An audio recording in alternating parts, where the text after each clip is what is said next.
درود بر شما ملت نمک نشناس و امان از دست شما. آخه شماها کم بودین دیگه، رئیس جمهور کافرها و وزیر امور خارجه کافرها هم شروع کرده راجع به ما صحبت کردن و راجع به حسابای بانکی ما، برداشتن اسم ما، اسم فامیلای ما، ارقام اینا رو همه رو گذاشتن در انواع و اقسام وبسایت‌های گاردین و الی تایمز و چه میدونم پولیتیکو و اینا.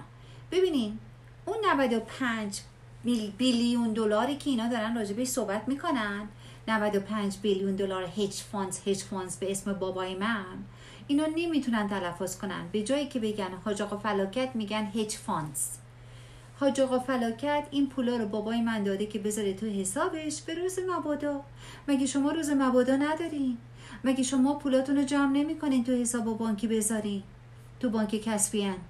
خب ما هم همینجور دیگه تو حساب حاج آقا فلاکتیه که روز مبادا، همه روز مبادا، ما هم روز مبادامون اگه خدایی نکرده اتفاقی افتاد که مثل که همین روزا هم داره میفته، ما چیکار کنیم؟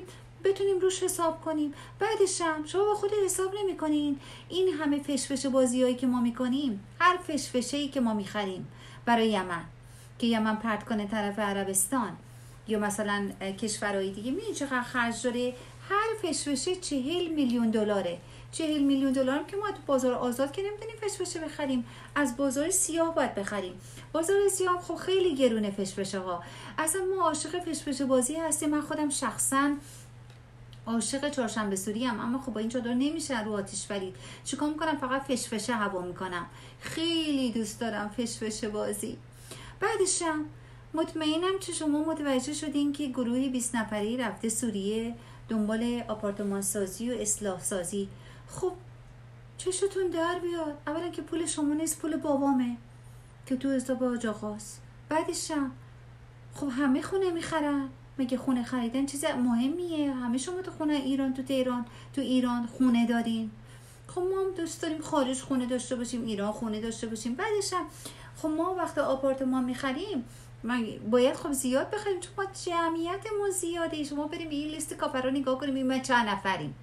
خب آینده است، روز مباداست دیگه. ما گفتیم بریم سوریه بغل همه اسمای شهر بخریم. چیز عجیب غریبی نیستش. خب یه شهر هم خیلی آپارتمان توشه دیگه. ما همه قوم هم بخوام ببریم 2 شهر لازم داریم دیگه. شهر که چی. بعدش هم مطمئنم شما متوجه شدین که برادر من داداش بزرگم الان تو عراق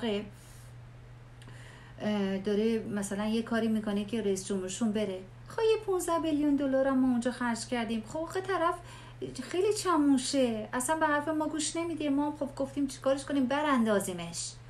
همین